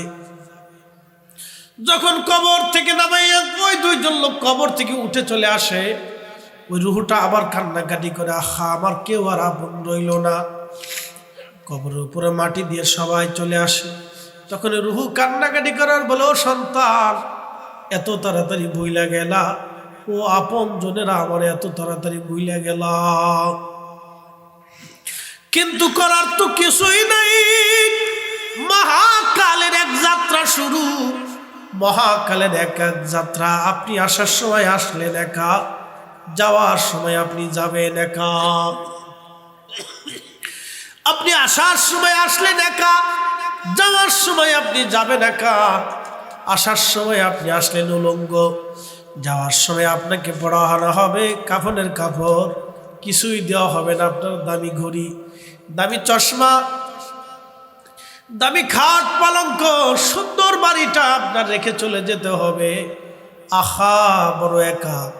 মাত্র 3.5 হাত জমিন আপনার আজ আপন হয়ে যাবে, মাত্র 3.5 হাত জমিন আজ আপনার আপন হয়ে যাবে, মাত্র 3.5 হাত জমিন আজ আর আপনার আপন হবে। ওই কবরে নামাইয়া মানুষগুলি যখন আপনাকে একা রেখে চলে আসবে, এতদিন যাদের জন্য আপনি পরিশ্রম করলেন কেউ আপনার সাথী হবে না, রুটি রুজি করলেন কেউ আপনার সাথী হবে না, এতদিন আপনি যাদেরকে খাওয়াইলেন তারাও কেউ সাথী হবে না, বন্ধু বান্ধবের পিছনে সময় ব্যয় করলেন তারা আজ কেউ সাথী হলো না, কেউ আপনার আপন হলো না। ও মতলবের মুসলমান, কেউ আজ আর আপনার আপন হলো না। আপনি বড় একা হয়ে বললেন, অনেক বড় একা। মহাকালের এক যাত্রা, যে যাত্রা শুরু হবে আর কখনো শেষ হবে না। আপনি একাকী, আমি একাকী, রানা হব বড় একা। সেই কবরে মুনকার নেকির চলে আসবে। এই জন্য আল্লাহর নবী বলেন, আমার উম্মতেরা রে, তোমার ভাইকে কবর দেওয়ার পরে তুমি তাড়াহুড়া করে কবর থেকে চলে আসো। তুমি তোমার ভাইয়ের কবরের পাশে দাঁড়াও, দাঁড়াইয়া তাকে তালকিন করতে থাকো, জোরে জোরে কোরআন পড়তে থাকো, জোরে জোরে জিকির করতে থাকো। বলে হুজুর কারণ কি? এজন্যই তুমি তালকিন করো যেন কিছু সময় পরে তোমার ভাইয়ের কবরে মুনকার নেকির আসবে, যাতে তার প্রশ্নের জবাবটা সহজ হয়। ইস্তাগফিরু লিআখিকুম, তোমরা তোমার ভাইয়ের জন্য ইস্তেগফার করতে থাকো। কবরের পাশে দাঁড়াও, দেখবেন কিছু মানুষ কবর দেওয়ার পরে বলে তাড়াতাড়ি সরে যাও, তাড়াতাড়ি চলে যাও, মুনকার নেকির আসবে। মুনকার নেকিরের জন্য আপনি এত পাগল কেন হলেন? আপনি নিজে মুনকার নেকিরের জবাব দিতে পারবেন, এই চিন্তা করে কবরে যান। কবর বড় কঠিন, কবর বড় কঠিন। উসমান গনি জিন্নুরাইন কবরের পাশে দাঁড়ায়া চিৎকার মেরে মেরে কাঁদতেন, কাঁদতে কাঁদতে তার ঢেকসি উঠে যাইতো, হাত পা গুলি কাঁপতে থাকতো কান্না করে। সাহাবীরা বলেন, ইয়া আমিরাল মুমিনিন, আল্লাহর নবী 2টা নূর কন্যা আপনার সাথে বিয়ে দিয়েছেন। হুজুর 2টি নূর কন্যা বিয়ে দিয়েছে আপনার সাথে, আপনাকে জান্নাতি ঘোষণা দিয়েছে নবী, কবর দেখে কেন কাঁদেন? উসমান গনি ডাক দিয়ে বলতেন, সাহাবীরা রে, এই কবর হলো প্রথম মঞ্জিল। এই কবরে কেউ যদি প্রশ্নের জবাব দিতে পারে, বাকি মঞ্জিলগুলি তার জন্য সহজ। এই কবরের প্রশ্নের জবাব যদি না দিতে পারে, বাকি মঞ্জিল তার জন্য কঠিন হয়ে যাবে। সাহাবীরা রে, আমি উসমান গনি ডরাই, যদি 3টা প্রশ্নের জবাব আমি দিতে না পারি, আমি উসমানের জিন্দেগি বড় মিথ্যা হয়ে যাবে। আমি উসমানের জিন্দেগি বড় মিথ্যা হয়ে যাবে। হযরত উসমান গনি জিন্নুরাইন কবরের পাশে দাঁড়ায় কাঁদতেন। বন্ধু আমার, কবরের পাশে দাঁড়াইয়া কত সময় দাঁড়াবেন? নবীজি বলেন, একটা উট জবাই দিয়া, চামড়া সিলাইয়া, গোশত বানাইয়া এই উটটাকে মানুষের মধ্যে বন্টন করতে যত সময় হয়, তুমি তোমার ভাইয়ের কবরের পাশে তত সময় দাঁড়াও, দাঁড়াইয়া তার জন্য দোয়া করো। কিন্তু কেউ থাকে না, সবাই চলে আসে, সবাই ব্যস্ত।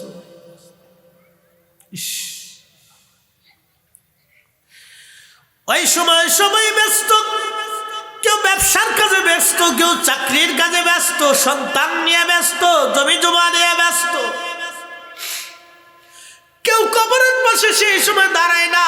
বড় কঠিন কবর, নিঃসঙ্গ, বড় একাকী, বড় একাকী। জীবনের এক চরম বাস্তবতা হলো কবর। কবরের আযাব যদি আমরা দেখিতাম, ঘরবাড়ি রিয়ারে পাগল হইতাম, ঘরবাড়ি রিয়ারে পাগল হইতাম। আল্লাহ নবী বলতেছেন, আমার উম্মত কবর দিয়ে সময় যখন চলে আসবে, তখন এই সূরা মুলক কবরের পাশে যে দাঁড়ায় থাকবে, একসাথে বলা যাবে কি আল্লাহু আকবার। এই সূরা মুলক কবরের পাশে দাঁড়াবে, সূরা মুলক দাঁড়ায় থাকবে, অপেক্ষা করবে। জাহান্নামের ফেরেশতারা আল্লাহর বান্দার মাথার কাছ দিয়ে ঢুকতে আসবে। সূরা মুলক তখন মাথার পাশে যায় দাঁড়ায় বলবে, হে ফেরেশতারা কোথায় যাও? ফেরেশতারা বলবে, আল্লাহর বান্দা নাফরমান, আমরা তাকে শাস্তি দেওয়ার জন্য কবরে আসছি। তখন সূরা মুলক ডাক দিয়ে বলবে, ফেরেশতারা তোমরা ফিরে চলে যাও। আল্লাহরে বান্দা আমার প্রত্যেক রাত্রি আসার পরে তেলাওয়াত করেছে, অতএব আমি তোমাদেরকে কবরে ঢুকতে দেব না। একসাথে জোরে বলেন আল্লাহু আকবার। না না না, হাই জোরে বলেন আল্লাহু আকবার। সূরার নাম কি? জোরে বলেন। নারী সমাজ ভালো করে শুনে দেন, খালি তো ঝগড়া শিখছে আর খালি পিনাপিনি শিখছে। ফিন মানে আর হিংসা করে। এক বৌতি ভালো শাড়ি পরলে হাতে হিংসা করে, ভালো বাজার করলে হিংসা করে, ভালো রান্না করলে হিংসা করে। কি কথা কর না কেন? যদি বিশ্বাস না করেন তো নিজের বউয়ের সামনে একদিন খালি করেন যে জরিনার মা খুব ভালো করে রান্না করে খাওয়াইছিল আমারে। এই কথা বলে দেখেন যে যুদ্ধ কেমনে লাগে, তাহলে বুঝবেন যে জাল আকারে কেন। নারী সমাজ এগুলি বাদ দিয়ে প্রত্যেক রাত্রে আসার পরে সূরা মুলক পড়বে। শুনে যান, কবরে যে আপন হবে সে কথা বলে দিয়ে যাচ্ছি। সূরা মুলক, সূরা মুলক কবরে মাথার পাশে দাঁড়াবে ফেরেশতারা, মাথার দিক থেকে ঘুরিয়া পায়ের দিক থেকে ঢুকতে যাবে। সূরা মুলক পায়ের সামনে দাঁড়াবে, ফেরেশতারা কোথায় যাও? ফেরেশতারা বলবে, আমরা এই বান্দার কবরে আযাব দেওয়ার জন্য যাইতেছি। সূরা মুলক ডাক দেয়া বলবো, ফেরেশতারা রে তোমরা শোনো, অবশ্যই তোমরা এর ভিতরে ঢুকতে পারে। বান্দা প্রত্যেক রাত্রিবেলা আমাকে তেলাওয়াত করতো, অতএব তোমরা এই কবরে ঢুকতে পারবা না। চিৎকার মেরে ধরে বলেন আল্লাহু আকবার। সূরার নাম কি? মুলক। কোন সময় পড়বেন? এশার নামাজের পরে এই সূরাটা তেলাওয়াত করবেন। ফজিলত শোনাই দিয়ে গেলাম। এই কবরে সূরা মুলক আসতে থাকবে। আহা, এই জন্য আপন কেউ নাই, কেউ নাই, কেউ নাই, কেউ নাই। কবর বড় কঠিন জায়গা। ওই বৃদ্ধের উপরে আল্লাহ বেজার হয়, যে বৃদ্ধকালে মসজিদ ছেড়ে দিয়েছে, মসজিদে যায় না, ওই বৃদ্ধের উপরে আল্লাহ বেজার হয়। ওটা নিকৃষ্ট বৃদ্ধ, যে বৃদ্ধকালে জেনার জন্য লিপ্সা করে। ওই বৃদ্ধ সেই নিকৃষ্ট বৃদ্ধ, যে বৃদ্ধকালে সুন্দরী নারীর দিকে আকৃষ্ট হয়। ওই বৃদ্ধ আল্লাহর কাছে নিকৃষ্ট বৃদ্ধ। যে বৃদ্ধকালে আল্লাহ থেকে বিমুখ হইয়া শয়তানের অনুসরণ করে বেড়ায়, বৃদ্ধ বড় নিকৃষ্ট বৃদ্ধ আল্লাহর কাছে। এ মুরব্বী বাবাজিরা, মসজিদ আপনার জন্য দরওয়াজা খোলা। বাবা আমার, মা আমার, শুনিয়া যান, অবশ্যই মুসল্লা আপনার জন্য খোলা। সামনে মাহে রমজান আসতেছে। এই মাহে রমজানে আপনারা দান করবেন, সদকা করবেন, বেশি বেশি দান করবেন, বেশি বেশি দান করবেন, বেশি বেশি করে দান করবেন, বেশি বেশি করে দেবেন। সাবধান, আপনারা দান ছাড়বেন না। রমজান আসতেছে, নবীজি বললেন, আমার উম্মত, রমজান মাসে যদি তুমি বেশি বেশি করে রমজান ইবাদত করে, এটা নেকের মৌসুম। আল্লাহ পাক এই রাত্রি রমজানে কেউ যদি একটা নফল ইবাদত করে, অন্য মাসের একটা ফরজের সমতুল্য সওয়াব আল্লাহ দিয়ে দেয়। কেউ যদি রমজানে একটা ফরজ ইবাদত করে, অন্য মাসের 70টা ফরজ ইবাদতের সমান নেকি আল্লাহ দিয়ে দেয়। কেউ যদি রমজান মাসে, এই রমজানে কেউ যদি দান করে, আল্লাহ বিগৈরি হিসাবের প্রতিদান দিয়ে দেয়। ও আমার উম্মতরা, এই রমজান মাস নেকের মৌসুম। তোমরা এই রমজান মাসে অধিক পরিমাণে ইস্তেগফার করো।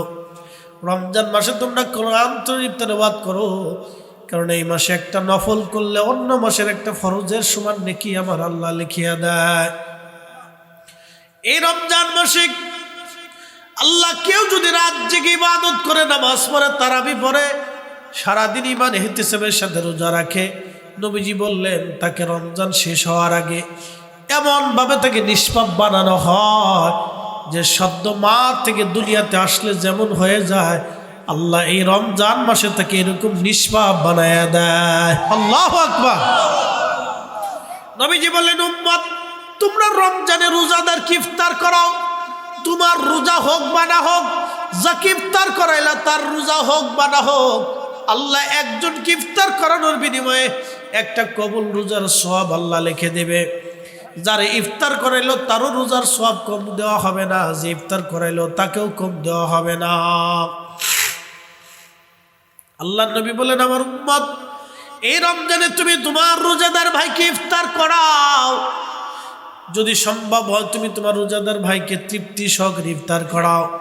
সাহাবী বলেন, ইয়া রাসূলুল্লাহ, আমাদের ভিতরে এমন বান্দা আছে যে রোজাদারকে ইফতার করানোর সামর্থ্য রাখে না। নবীজি বললেন, যদি সম্ভব হয় একটা খেজুর দিয়ে ইফতার করাও, যদি তা না পারো এক পেয়ালা দুধ দিয়ে ইফতার করাও, যদি তা না পারো অন্তত এক পেয়ালা পানি দিয়ে হলেও ইফতার করাও, তারপরেও আমার আল্লাহ তোমাকে নেকি লিখে দেবে। আর যদি তুমি রোজাদারকে পেট পুরে তার কলিজা ঠান্ডা করাও, তুমি রোজাদারকে উত্তমভাবে খাবার খাওয়াও, আমার নবীজি ডাক দে বলেন, উম্মতেরা রে, আল্লাহ তোমার জীবনের গুনাহ মাফ করায় দিবে, তোমার গুনাহ আল্লাহ ক্ষমা করায় দিবে। ও আমার উম্মতেরা, তোমরা শোনো, আমার উম্মত রোজাদারকে যদি তুমি ইফতার করাও, তার তৃষ্ণা মিটায় দাও, আমি নবীজি কিয়ামতের ময়দানে আমি আর নবী তাকে হাউজে কাউসারের পানি পান করায় দেব। একসাথে একসাথে বলেন আল্লাহু আকবার। হাত উঁচা করে বলেন, জোরে জোরে বলেন, জোরে জোরে। রোজাদারকে খাওয়াইলে কারে খাওয়াবেন? জোরে বলেন, কাকে? রোজাদারকে যদি পেট পুড়ে আপনি খাওয়ান, আল্লাহর নবী ওয়াদা করছে তোমাকে আমি হাউজে কাউসারের পানি পান করাবো। হাত নামান।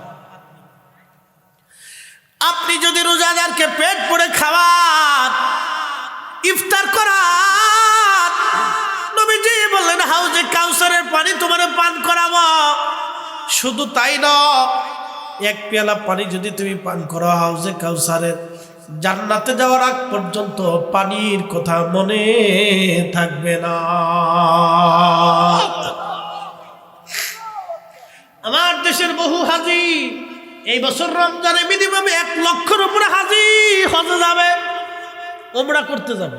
কি কথা কর না কেন? কেন যাবে? উমরা করার জন্য।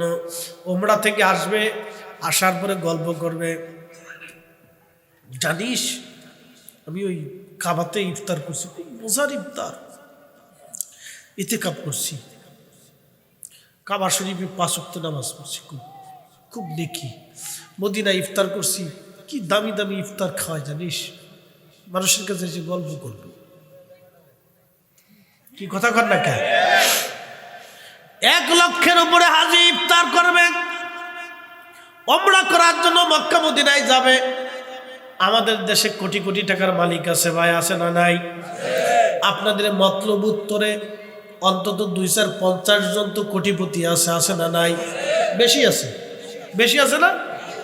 অন্তত কয়েকশো লোক হবে, আছে না ভাই? আরো বেশি হবে, কয়েক হাজার হবে। কি কথা কর না কেন? কয়েক হাজার কোটিপতি এই মতলবে আছে, কয়েক হাজার কোটিপতি এই মতলবে আছে। কয়েক হাজার কোটিপতি যদি চিন্তা করে রমজান মাস আসতেছে, কত গরিব দরিদ্র মানুষ আছে, আমরা তাদের বাড়ি সুন্দর সুন্দর খাবার পাঠাবো। 1000 কোটিপতি যদি চিন্তা করে আমরা এই রমজানে গরিব মানুষের জন্য 1 লক্ষ টাকা বরাদ্দ করলাম, 1 লক্ষ টাকা করে যদি বরাদ্দ হয় তাহলে 1000 কোটিপতি কত লক্ষ হয়ে গেলে 1000 লক্ষ, কত হাজার লক্ষ? 1000 লক্ষ। 1000 ধনী যদি চিন্তা করে যে আমরা 1 লক্ষ টাকা করে গরিব মানুষের জন্য কি করব? বরাদ্দ করব। 1000 ধনী যদি চিন্তা করে এই মতলবের গরিব মানুষের জন্য আমরা 1 লক্ষ করে বরাদ্দ করলাম, 50,000 টাকা করে যদি বরাদ্দ করে, তারপরও 500 লক্ষ টাকার ইফতার যদি গরিব মানুষের বাড়ি পাঠায়, তাহলে আমাদের রমজানে সারা বাংলাদেশের ধনীরা যদি এইভাবে গরিব মানুষের বাড়ি ইফতার পাঠায়, আমার দেশের গরিব মানুষের লেটকা খিচুড়ি খাওয়া লাগে না, ভালো কিছু দিয়ে ইফতার করতে পারে তারা। কথা বলেন ঠিক কিনা? কিন্তু না, মক্কায় যাবে, খরচা করবে 2 লাখ, নেকের আশায়, বিরাট বড় নেকি। কিন্তু গরিব মানুষ ইফতার করে লেটকা খিচুড়ি, লেটকা খেজুর, যে খেজুর একবারে নিম্নমানের খেজুর। কি কথা কন ঠিক কিনা? আহা বাবা, কি করে বুঝাবো আল্লাহ, কি করে বুঝাবো? আল্লাহ নবী বলেন, আমার উম্মত তোমরা যদি রোজাদারকে পেট পুরে খাওয়াও, আমি কিয়ামতের ময়দানে তোমাকে হাউজে কাউসারের পানি পান করাবো। আল্লাহু আকবার। কিন্তু নবীজি বলে নাই, ও আমার উম্মত তোমরা যদি রমজান মাসে উমরা করার জন্য আসো, তাহলে আমি কিয়ামতে তোমরা হাউজে কাউসারের পানি দিব। এই কথা নবী বলে নাই। কি কথা কন? কথা বলেন। কিন্তু এই ধনীরা গরিব মানুষে খাওয়াবে না, দেবে না, দেবে দেবে দেয় না। রমজান শেষ হলে ঈদের সময় আসার পরে কয়টা কাপড় নিয়ে আসে, জাকাতের কাপড়। কিসের কাপড়? জাকাতের কাপড়। সর্বনিম্ন মানের কাপড়, 150 টাকার লুঙ্গি, 200 টাকার পাঞ্জাবি, আর ওই আপনার কি বলে ওই 300 টাকার সালোয়ার কামিজ 3 দিন 6 দিন 10 দিন 1 মাস পরার পরে টাস করে ছিঁড়ে ফেলে চলে যায়। এই কাপড় দিয়ে তারা জাকাত বুঝাই দেয়। শয়তান হাসে আর কয়, হায় হায়, এরা আমার সেই তো বড় সিটার। দুকা দুকা দুকা, আল্লাহর সাথে দুকা দেয়, আল্লাহর সাথে চালাকি করে। কথা কন না কেন? এগুলো কোনো জাকাত না। এই জন্য উচিত রমজান মাস আসার পরে যার যার স্থান থেকে, অবস্থান থেকে গরিব মানুষের বাড়ি খাবার পাঠানো। কথা বলে ঠিক কিনা? তা দেবে না, এটা উমরা করার জন্য যায়, বিরাট নেকি। এসে গল্প করে কত দামি ইফতার খাইছি জানিস, শতাংশ টাকা ওখানে গেছে খাওয়ার জন্য না। দেশের গরিব মানুষ খাইতে পায় না। আল্লাহ রসুল বলেন, আমার উম্মতকে তুমি যদি পেট পুরে খাওয়াও, তাহলে আমি রসুল তোমাকে হাউজে কাউসারের পানি পান করাবো। একসাথে একসাথে বলেন, একসাথে। এই জন্য ইফতার করার সময় যদি আপনার পয়সা করি থাকে, আশেপাশে চাচা আত্মীয় স্বজন গরিব মানুষ থাকলে ডেকে এনে অথবা তার বাড়িতে গোপনে খাবার পাঠাই দিয়ে আসবে, ইফতার পৌঁছাই দিয়ে আসবে। আল্লাহ কবুল করুক ভাই, বলেন আমিন। আসেন আমরা নবীজিকে দাঁড়ায় সালাম জানাই, ইয়া নবী সালাম।